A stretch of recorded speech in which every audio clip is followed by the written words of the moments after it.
marami lang problema ang ating bansa, ngunit talagang ganyan. Opo. Kailangan lahat tayo ay magtulong-tulong, maisaayos natin ang mga problema. Napakarami kasi. Totoo No? po. Oh.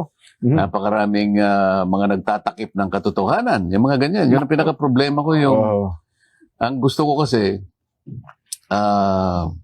malaman ng mga taong bayan, ano nangyayari sa ating bansa? Opo. Ano ba yung sitwasyon sa ating bansa? Tama po naman. Ano na ang pangyayari sa likod ng mga iniimbestigahan, lalong-lalo na yung flood control anomalies na yan. Yan. Opo. Sapagkat kailangan nating bigyan ng impormasyon, tamang impormasyon ng lahat ng ating mga kababayan. Opo. Kasi Hindi sila pwedeng nalilin lang na lang at naililigaw ng kung sino-sino. yan kasi ang magbibigay ng estabilidad kung sa ating mamamayan, sa ating bayan. Seguridad, Opo. estabilidad at Opo. pagsulong ng isang bansa. Ayan. Opo. Di ba? At saka siyempre, yung tiwala ng taong bayan, medyo nagkaroon ng bahid, dapat maibalik po yun. Kasi kung Di ba? malaki ang problema ng bansa mo, kinakailangan malaman ng taong bayan.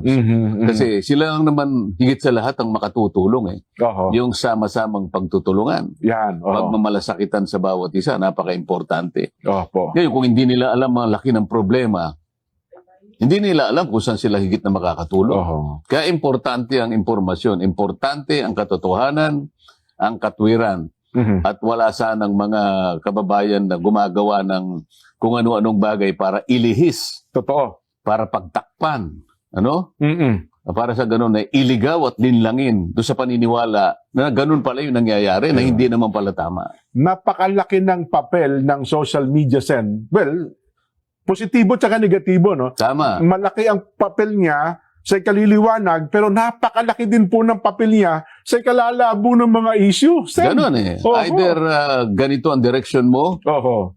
o baligtarin mo ang direction. Yan, opo. Mabuti na lamang din, ang isa sa aking comfort zone ay yung mga kababayan natin mismo. Yan, oho. Yun ang tunay. Sa ngayon, hindi na sila madaling mailigaw eh. Opo, opo. Marami pa rin ang gustong talagang